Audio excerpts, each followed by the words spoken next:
Mixer গ্রাইন্ডারের যদি বডির Bush নষ্ট হয়ে যায় তাহলে গ্রাইন্ডারে হামিং হবে, আওয়াজ হবে এবং বাটিতে ভালোভাবে মশলা বাটা বা গুঁড়ো করা যাবে না।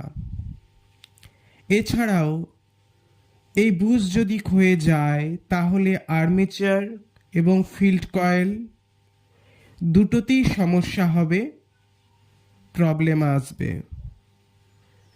তাই আমাদেরকে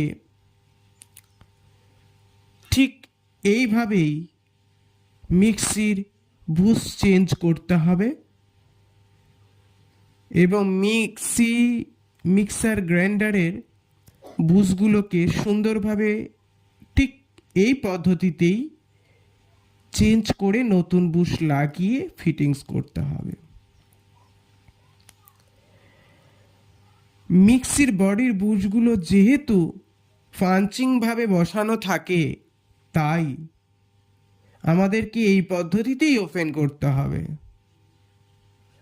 তারপর নতুন বুশ লাগিয়ে ফিটিংস করলে সাউন্ডও ওকে হয়ে যাবে এবং কয়েলের যে হিটিং কমে যাবে, মশলা বাটা বা গুঁড়ো করার ক্ষেত্রেও আরও অ্যাডভান্স হয়ে যাবে।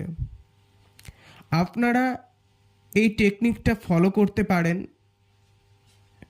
যদি কাজে লাগে তাহলে সাবস্ক্রাইব করবেন, লাইক করবেন, পাশে থাকবেন।